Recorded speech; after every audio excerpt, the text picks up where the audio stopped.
Depleted uranium made a spectacular entrance on the battlefront scene in 1991. During the First Gulf War, bombs and shells made with this high-density metal annihilated Saddam Hussein's tanks.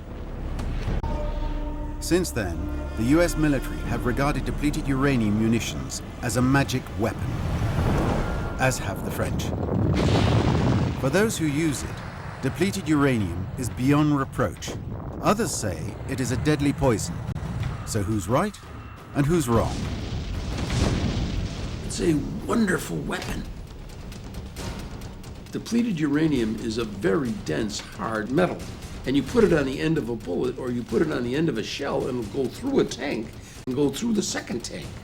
I mean, it's wonderful from a military standpoint. Based on the fact that certain armies around the world are developing new armor-plating capabilities, which can't be pierced other than by depleted uranium munitions, it's quite normal to conserve a high-level operational capability that the French army envisages equipping its Leclerc tanks with this type of munitions. I was trying to say, hey guys, you may be creating a problem. I have been very careful not to accuse because you know, j'accuse is a pretty strong thing to say to somebody.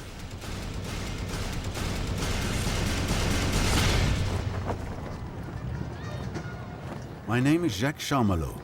I've been a journalist for 30 years.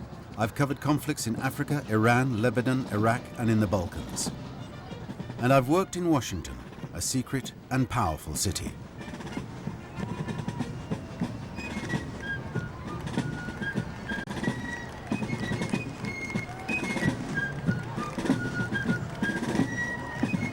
On July the 4th, 2012, I'm in America's federal capital. I'm in the crowd attending the Independence Day parade. But my thoughts are elsewhere. I'm back from a battleground that the American soldiers have just left, Iraq. Barack Obama has put an end to more than 20 years of war-torn confrontation between the US and this distant country. But what I saw there is indelibly etched on my memory.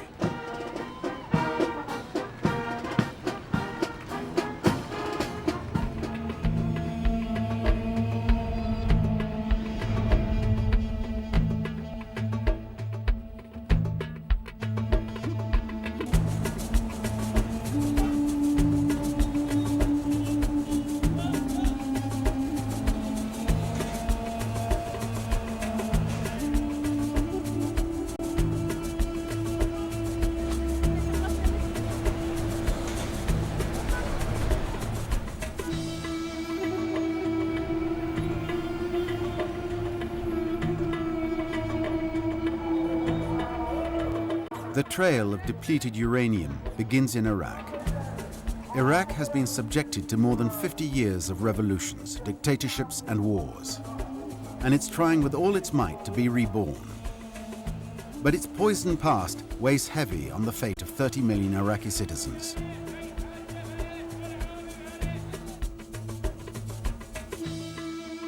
My investigation begins in Basra, a huge port caught between Iran, Kuwait, and Saudi Arabia. In February 1991, it is at the heart of the international offensive to drive Saddam Hussein out of Kuwait. Iraqi tanks want to leave the small emirate, but American planes, masters of the skies, are waiting for them. I head for the scene of the Iraqi rout.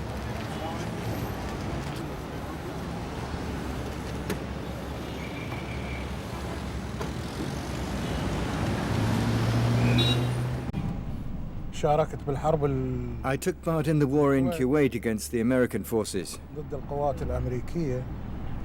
Could you tell us about leaving Kuwait? How it happened for you? I fought in the war up to the very end until the Iraqi army retreated, but it wasn't so much a retreat as every man for himself. The road was exposed and the planes bombarded our military forces. That was the situation with our tanks. The road was open and straight and it was very easy for the Americans to bomb our tanks. It was this road, which is known today as the Road of Death. The final battle in the war lasted just 10 hours. hundreds of tanks and vehicles were blown into shreds and abandoned in the desert. Much later, an official American document explains why the success was so devastating. On the road of death, American pilots used a newcomer to their weaponry arsenal. They fired thousands of rounds containing at least 320 tons of depleted uranium. The rounds are equipped with a depleted uranium arrowhead penetrator, which can pierce any armor plating. They catch fire on impact, reaching over 1,000 degrees, igniting the target and emitting a cloud of fine dust. They are real tank killers. 4 countries are the main producers: the United States, Russia, China, and France. Natural uranium is used in numerous countries. Once enriched, it becomes highly radioactive and is used in atomic weapons and nuclear power stations. The residue of the enrichment process is called depleted uranium. It is weakly radioactive, but is not degradable. It has to be securely stored or recycled. 50,000 tons are produced around the world every year.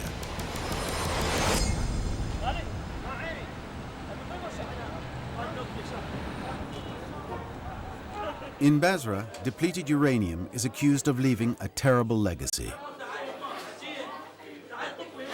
I head for the city's central hospital. Are you being treated? Yes, I'm still being treated. Until God takes my soul. They diagnosed cancer in my pancreas and then my liver. You know, the countries that started the wars don't come to help us. They poured their poison on us and then they went away. Assalamu alaikum. In 1991, the first Gulf War started, and at that time I was here on a duty at night duty, when the airplanes, fighters, and bombs. After that, by many years, 3 or 4 years, we start to see many cases of cancer, particularly in this hospital.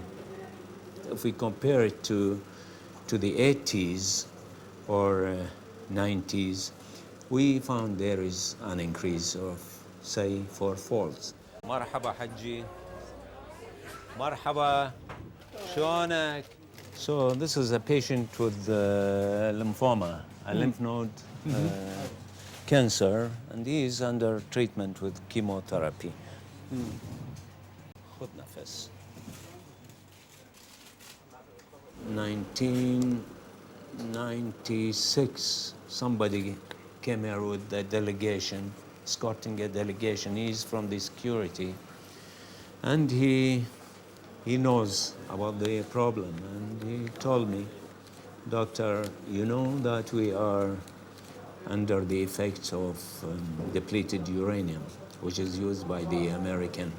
Yeah, he just whispered into my ear that we got this problem.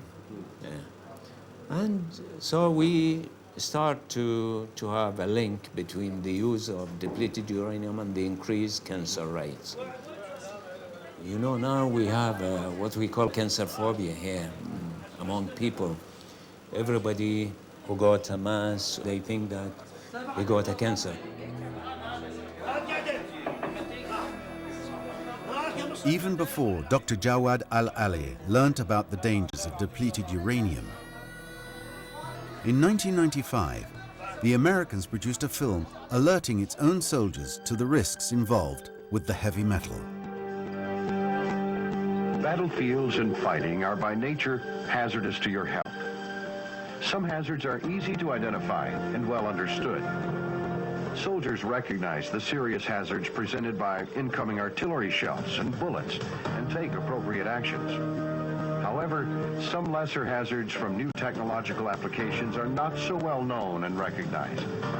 One of these newer applications is the use of depleted uranium in munitions and equipment armor. The film fixes 3 safety rules for dealing with potential depleted uranium contamination. get away as far as possible, as quickly as possible, and avoid any exposure to the skin.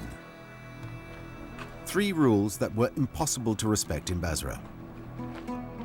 I discover one of the tank cemeteries that abound throughout the city.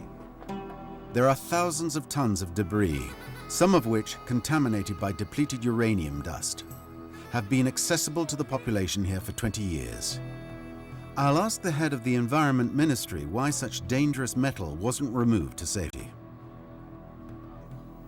After 1991, we had a full report on the sites and their effects.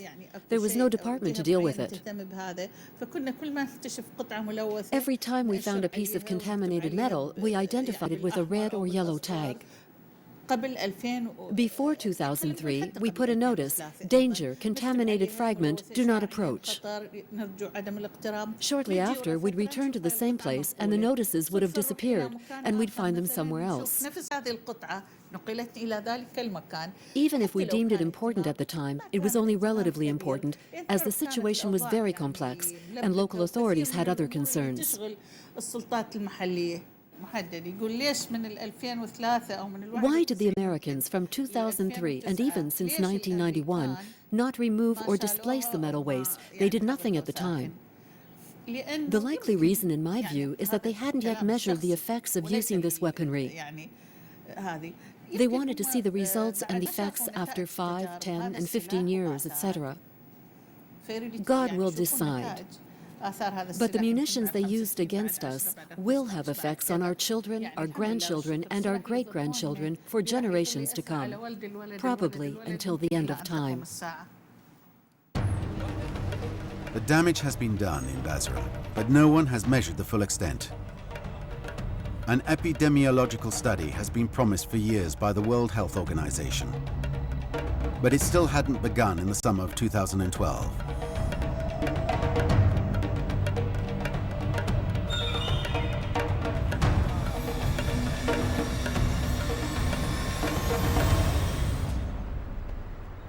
During the invasion of Kuwait, Paris was a faithful ally of the USA, and French troops played a crucial role.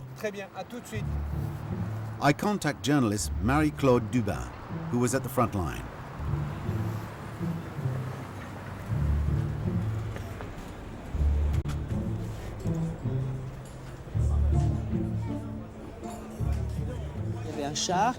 There was a tank which looked all burnt up. And I said, "Can I go inside? It's not mined?" No, it's not mined, you can go in. I raised up clouds of dust, and I never imagined that the ashes were mixed with depleted uranium dust. What illness are you suffering from? An autoimmune disease. I've been told it attacks the nerves, muscles, the thyroid, plus certain neurocognitive problems, neuromuscular lesions.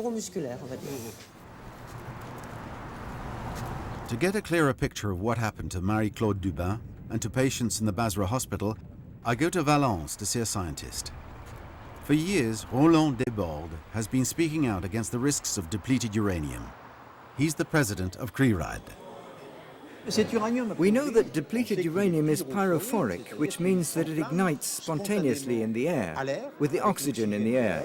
A flameless combustion, but with oxidization, producing uranium oxide, which is an extremely fine dust that's released into the air. You can then be contaminated internally, either through inhalation, if you're not wearing a mask, or by ingestion, because it'll be on your fingers. The uranium combines many risks, but why? Because it's an alpha emitter, and alpha radiation is what causes the most internal damage.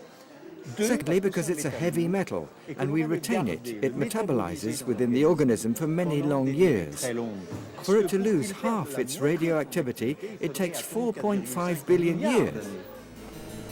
4.5 billion years is the same age as planet Earth. These concerns over the harmful effects of depleted uranium dust are shared by official scientific bodies.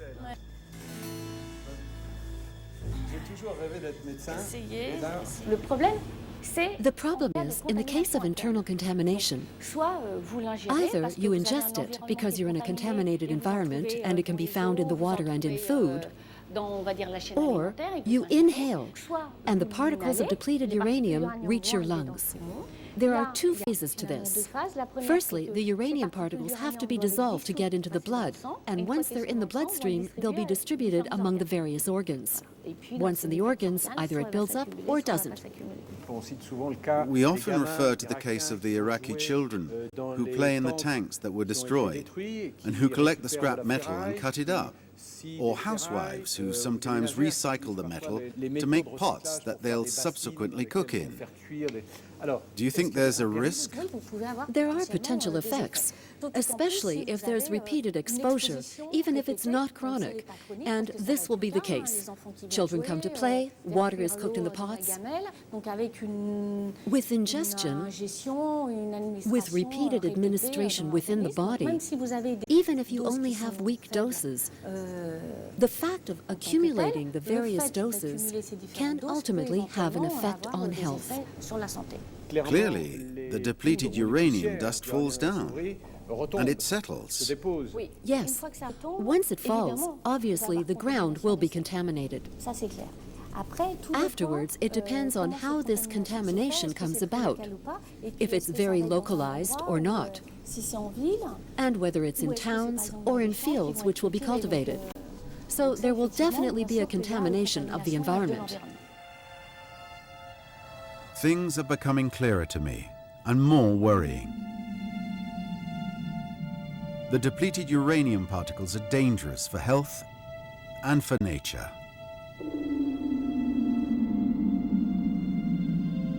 The career of depleted uranium munitions began in Iraq, but it continued in the heart of Europe, just a few hours by air from capital cities like Paris, Rome, and Berlin.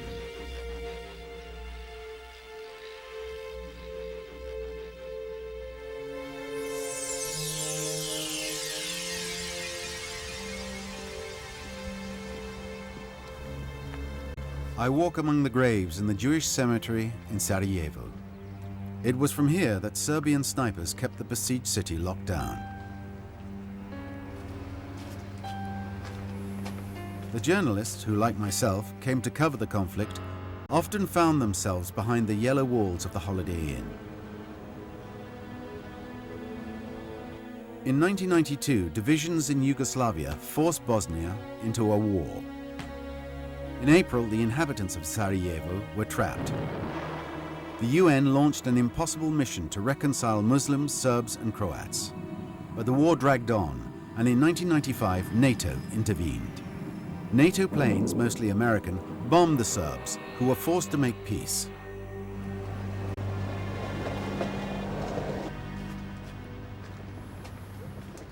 The Sniper Alley tramway takes me to Hadici, a suburb on the outskirts of Sarajevo.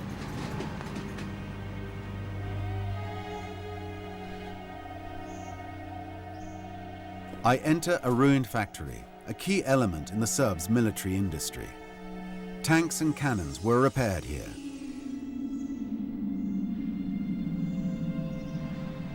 NATO planes attacked the Hadici factory 7 times in September 1995 and fired more than 4,000 depleted uranium shells.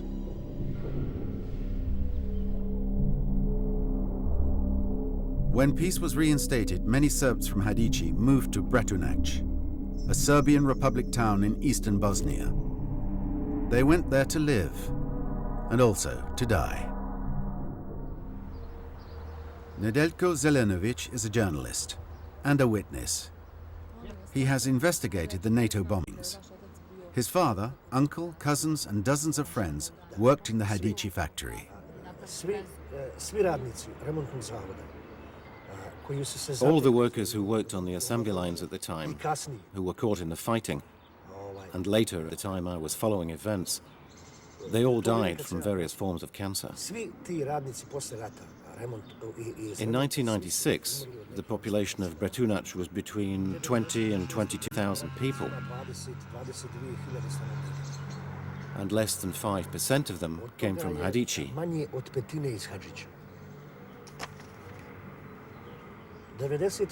That year, in 1996, 154 people were buried in the Bretunac Municipal Cemetery, 3% of them came from Hadici. But in 2000, 105 people were buried in Bratunac, and 50% of them came from Hadici. I have a few names if you're interested. Đerić Budimir, Andrić Drago, Mastilo Dušan, Banduka Milinko, Banduka Danilo, Aleksić Nenad, Makajić Simo, Stanojević Relja, Pušara Momi, Turintaš Ljubica, Valušić Gospar, Ujović.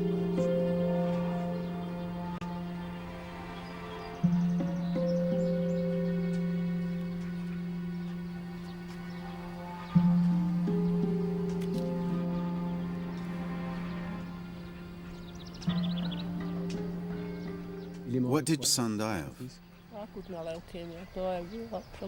He was diagnosed with leukemia. I asked what it was caused by, and they told me it was due to depleted uranium.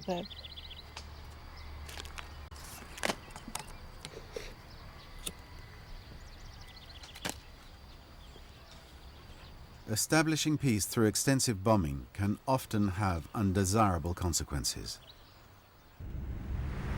I returned to Hadici to look for the forgotten victims.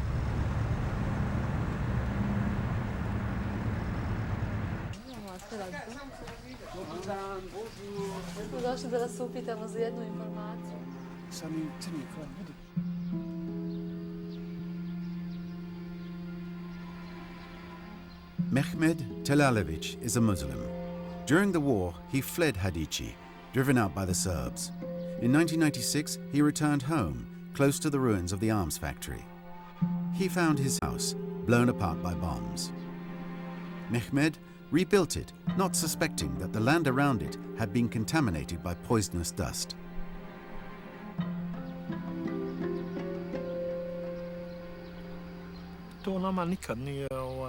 We were never told. Nobody ever said anything. The public at large can't even be aware of it, as this disease is really a lottery. You put up with it, you fight it, and you might live or die. I know at least 10 people here, all young, aged between 35 and 40. They all have a cancer. Mehmet tells me that he discovered he had colon cancer in 2004. He's taken chemotherapy and is now in remission. But the news is not good. The latest tests revealed that his prostate is 4 times bigger than normal. He has blood in his urine. I've become fragile. Before I could take normal showers, but now I have to have very, very hot showers. I have to wear leggings. I'm cold all the time. I'm delicate. My blood is anemic. I've no immunity. Are you sure all this is because of the factory? Oh yes, I'm 100% certain. There are no other diseases here apart from cancer.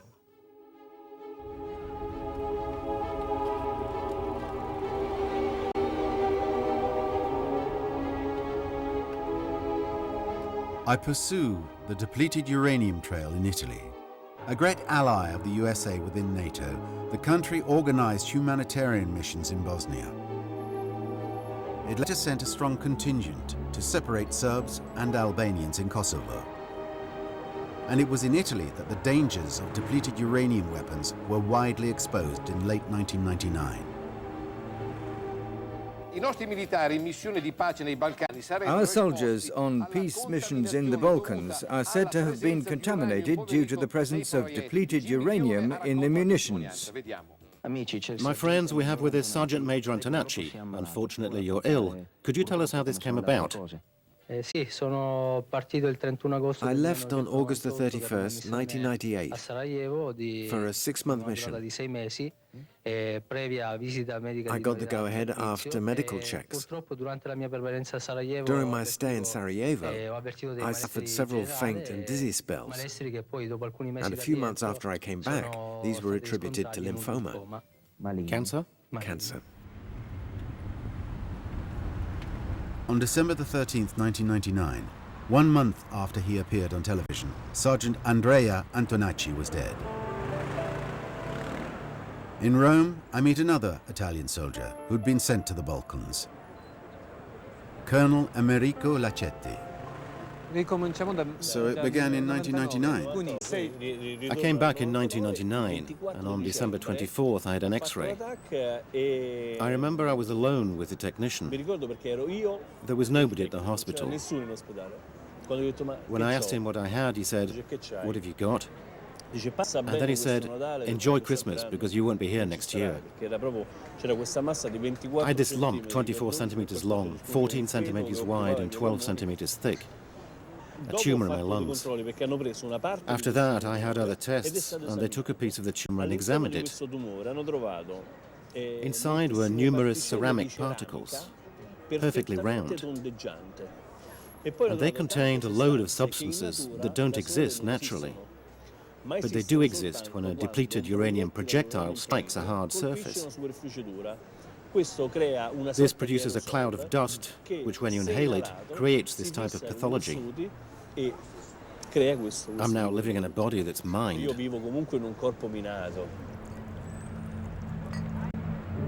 As the death toll builds in Italy, the public is outraged, and the government has to act. On January the 3rd, 2001, the Prime Minister, Giuliano Amato, breaks the official silence and announces that he is going to demand a full count from NATO.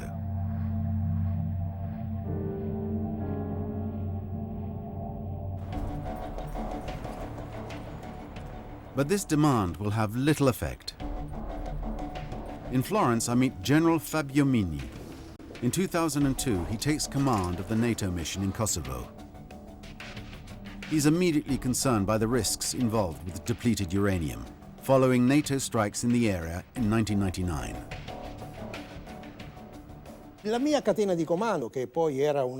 My chain of command, formed by an American admiral in Naples and the Supreme Allied Commander in Brussels, stood by the official directives and reports, including those drawn up by scientists in the US. I was therefore frequently confronted with this type of response. It's true, Fabio. You're right to be worried, but we have reports which say that there's no problem. And from a military point of view, we can't bypass them to do things that go beyond what is asked of us, and which could even prevent us from accomplishing our mission. So it was recommended that we reiterate and support, among the civil population, the fact that it wasn't a grave danger, that it was quite normal. And to say to the military, especially the engineer corps, treat the depleted uranium munitions like any other type of munitions. But a grenade is not the same thing as a depleted uranium projectile. I'll tell you something. In 2007, I was treated for a tumor in my colon. I never wondered if it was because of the year I spent in Kosovo. But I'll always have doubts. I still have a doubt today that it was perhaps due to that. Politicians in Rome are mobilized, as is the government. For the first time, without waiting for definitive scientific confirmation, a law recognizes the danger of depleted uranium. When Arturo Parisi is appointed Minister of Defense in 2006, the case is one of his first preoccupations. Buongiorno. Jacques Charmelot, buongiorno. Buongiorno. Benvenuto. Grazie, grazie, grazie. La nostra preoccupazione è che la sofferenza, il dolore. Our concern is that the suffering, the pain, the injuries, deaths and damage should never go beyond, by even a millimeter, what has been foreseen in some way. The problem with depleted uranium, and this was what worried us, is that not only does it produce negative effects, as in the military sector almost everything produces negative effects, but also that it produces uncontrollable effects, which go beyond the present. That's the problem with depleted uranium. So from this point of view, something that might appear not too costly could, on the contrary, with time, become very costly. Here we have a depleted uranium shell. Its radioactivity level is 40% less than what we can find here in this room. The Atlantic Alliance is slow to acknowledge the use of depleted uranium weapons in the Balkans. In 2001, an official report estimates the quantities used at more than 3 tons in Bosnia and 10 tons in Kosovo. But NATO command refuses to confirm any link whatsoever between its airstrikes and any contamination. When I contacted the Allied Forces Communications Agency in Brussels, nobody was willing to answer my questions.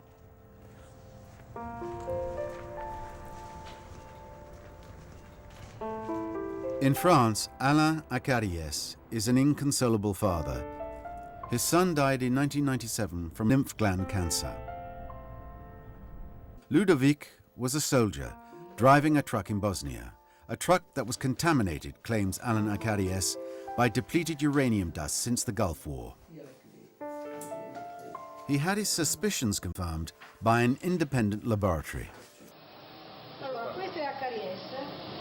Mr. Acariès provided them with several samples of his son's cancerous lymph glands taken in a French hospital after his death. A powerful electronic microscope and a new technique perfected by Professor Gatti revealed the interior of the tissue. We can clearly see the tiny particles, nanoparticles. They're not degradable nor compatible. They're not compatible with life. Even more surprising is the chemical composition of these nanoparticles. There is silver, chlorine, gold, magnesium and silicon, which form a very strange material that doesn't exist in nature.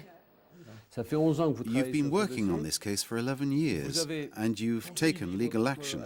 What's the situation today? Despite what was revealed by the examination, the link with depleted uranium has been denied. But why are you doing all this? I want the truth to be acknowledged. I want people to accept that my son was contaminated through the fault of the army, which didn't decontaminate the trucks in the Gulf. Something has to be done. We can't just let it slide. It's been the biggest tragedy in my life. An association, Avigulf, of which Alain Acariès is a member, has been formed to inform potential depleted uranium victims, most of whom are soldiers, and to support them in their legal battles for justice. I met the magistrate in charge of the affairs filed with the county court in Paris. But the judge, Bertella Geoffroy, is naturally subject to rules of confidentiality. Despite the slow legal progress, Alain Acariès is still hopeful of winning the case he has lodged. Against him, the military institution remains rooted in its own convictions. We're not unfamiliar with the debate, and we're taking it into account. But quite simply, we can observe that until now, no study, and God knows many studies have been carried out through the United Nations Environmental Programme, the World Health Organization, or by the International Atomic Energy Agency, and no study has highlighted or demonstrated any long-term harmful consequences on health or on the environment. Are there any operational theatres where France has intervened recently where these depleted uranium weapons have been used? No, these weapons haven't been used by France in any operational theatres. I would remind you that depleted uranium munitions are conventional weapons and recognized as such by every international convention. They're not nuclear weapons, which the word uranium could suggest.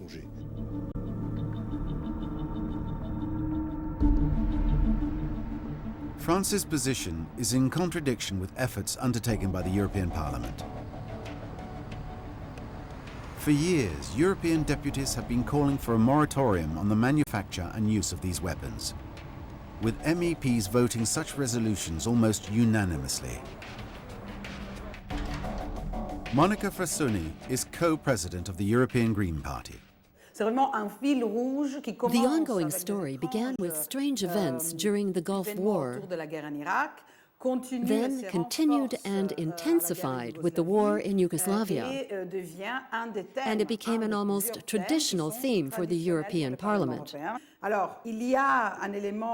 One important element, in my view, is that France and the UK have always refused to enforce bans and to support the moratorium on depleted uranium. Very often, we can see the extreme reticence of governments and armies, even of political forces, to raise the subject in public.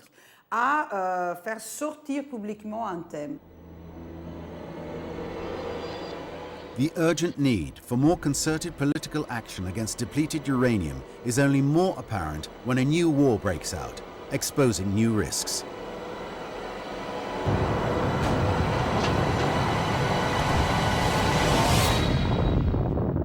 My fellow citizens, at this hour, American and coalition forces are in the early stages of military operations to disarm Iraq. In 2003, the United States attacked Iraq to oust Saddam Hussein, who continues to taunt the US despite 12 years of rigorous sanctions. At the time, I'm in Baghdad, witnessing the repeated air attacks targeting the presidential palaces with depleted uranium projectiles. It's a short-lived war. In just 3 weeks, the Americans removed the dictator. Congressman. Hello, hello. Nice to meet you. I'm Jacques Charmelot. Jim McDermott is not a typical American congressman. He's one of the few who have seen war close up. As an officer, he served in Vietnam, and as a psychiatrist, he has treated some of those who survived. When I was dealing, you'll see a picture that says Bush lied. Because I went over to Iraq and what became Baghdad Jim, not by intention, but because I was there and they asked me what I thought, and I said, I think he's going to mislead us to get us into war. And so then we did it to all the rest of the country. I mean, and Fallujah was the Basra of 91. Fallujah was where we used absolutely awesome power to destroy that city.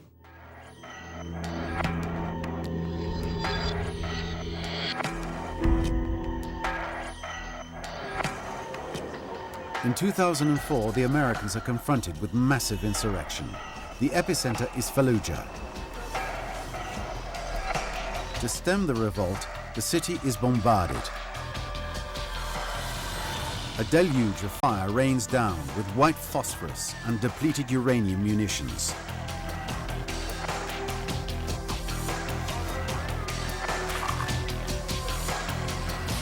Today, peace has been restored to the city of mosques, and life has returned under the watchful eye of the Iraqi army.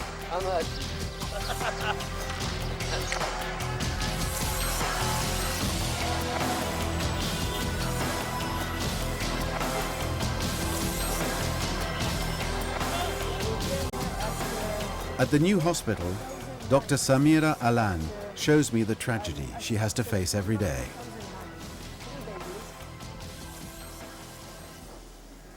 They born prematurely and before they complete the pregnancy, just less than 8 months. And one of them born with cleft lip and palate. These babies will have surgery, right? Of course, if he survives. If he survives, yes. Yeah. Since 2006, we start to notice that there is an abnormal increase in the incidence of congenital anomalies among the birth in our hospital. According to the cases we register, the incidence about 14.7 per 1,000 live birth. What would be a normal rate of deficiencies? It should not exceed 1 or 2 per 1,000. We examined 25 families from Fallujah. Those families have babies born with birth defects. We took hair sample from the kids and from the parents, and we sent these samples to an independent lab in Germany, and we found high concentration of uranium, mercury, bismuth, and other trace elements that is not usually used by a human being and not naturally present in the soil or in the plants.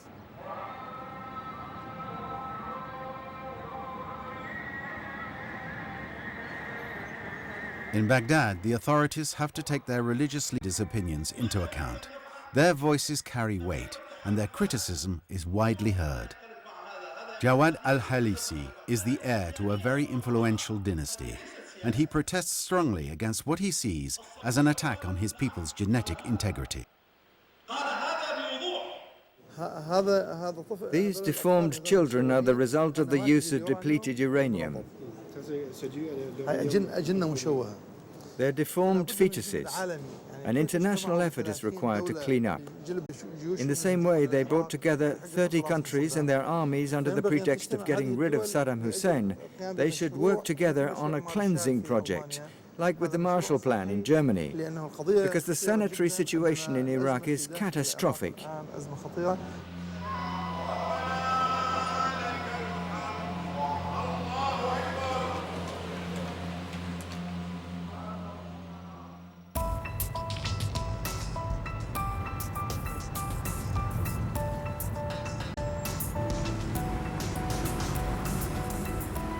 Unlike after the Gulf War of 1991, the US Defense Department has never published figures concerning the use of depleted uranium during the war in Iraq in 2003.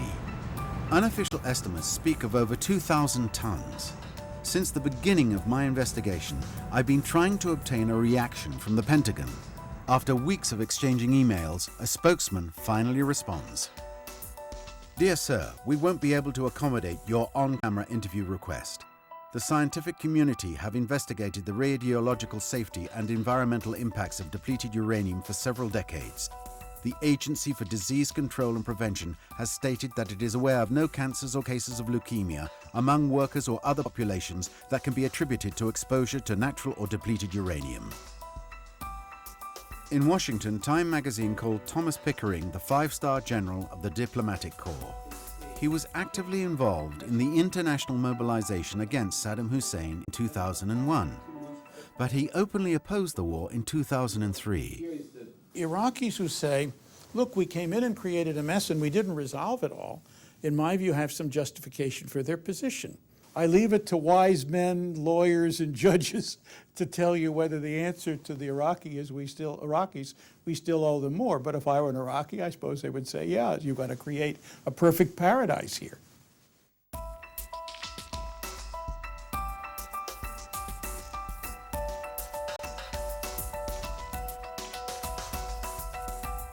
I can understand from an armament standpoint and from a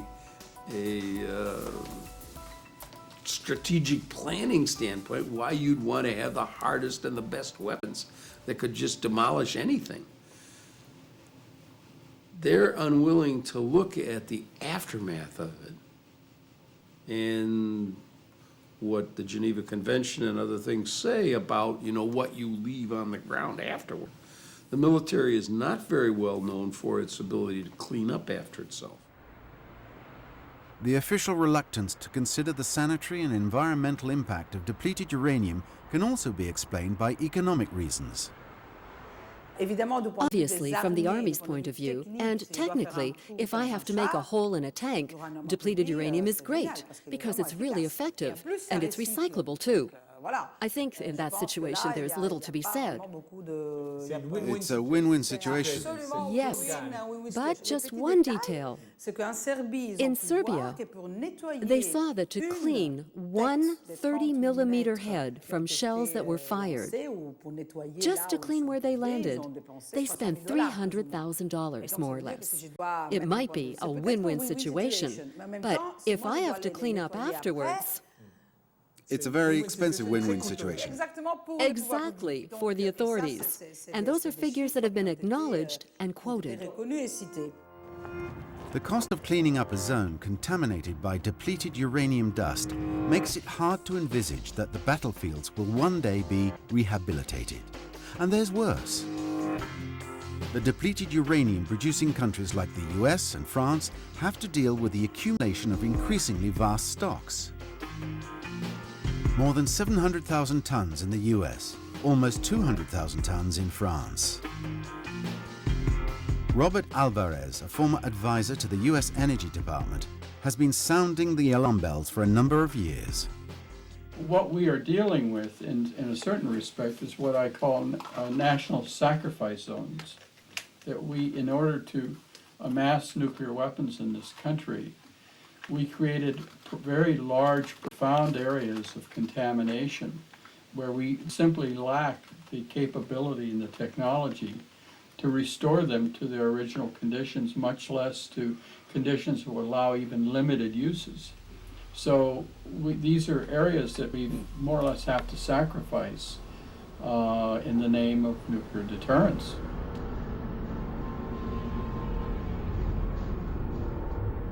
It is by chance that I make an astonishing discovery in Iraq, which confirms Robert Alvarez's alarmist prediction.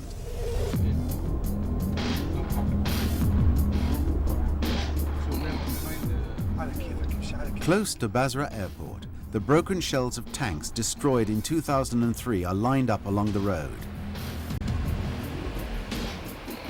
Soldiers tell me of incidents previously kept secret.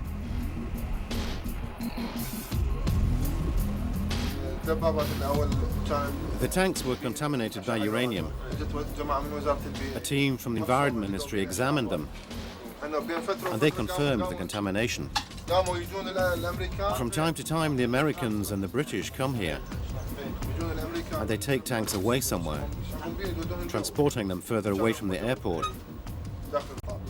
But we don't know what becomes of them.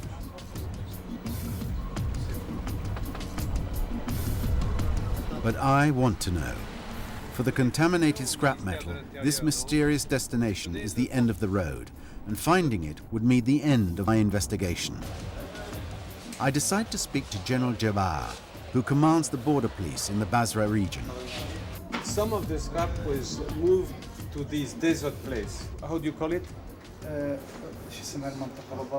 It's called Afr al-Batin. When was it moved there?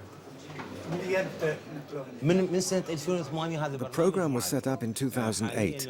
To this provisional site, they've transported 150 tons of scrap metal.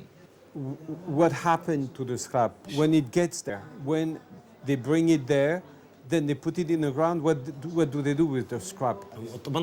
They dig and they put it in holes in the ground. They simply take it from one place to another. Obviously, it's in the desert, but according to our information, there are water tables below. Scientific reports say it's potentially dangerous for the water. I do my utmost to get to Afr al-Batin. I need an authorization and an escort. General Jabbar promises to help, but then a counter-order arrives from Baghdad. The affair is beyond his authority, and only a minister can give me the required permission. I know Iraq too well. It will never happen.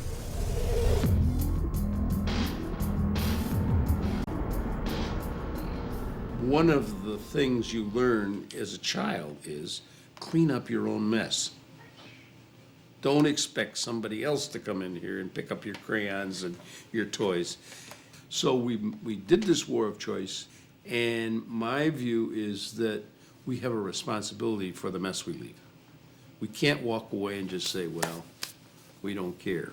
The depleted uranium question, like any question involving armies, weapons, and wars, suffers from a lack of transparency, from a lack of precise democratic control on both national and European levels.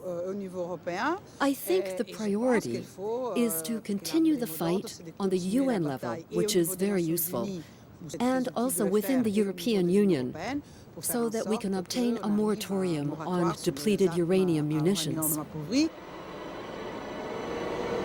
Countries that have used depleted uranium weapons, quite obviously, are not interested in being raked over the coals for a weapon system they feel they have a right to use and which they feel is not dangerous. But we will see. The international community doesn't stand still on these kinds of things. And I think that if there's an increasing effort to say, look, here are the damages. And you have to have something concrete. And you have to say that this is more than a supposition and that we have done some research. And unfortunately, you have to bring examples of where beyond the pure use of depleted uranium as a tank buster, you have created a special kind of damage to the individuals beyond what normally conventional weapons create. Then I think you have a basis for moving ahead.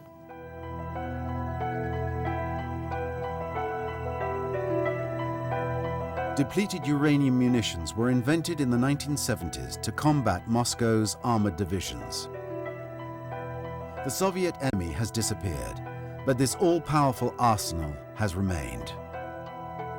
Those responsible for authorizing its use will one day have to be accountable to the victims and explain why they turned a deaf ear to every appeal for caution. The most brave people are the people who've never been to war. The ones who think war is such a great deal and want to go to the parades and stand there and see the flags go by and hear the bands. They haven't been anywhere near what it's like when they come home.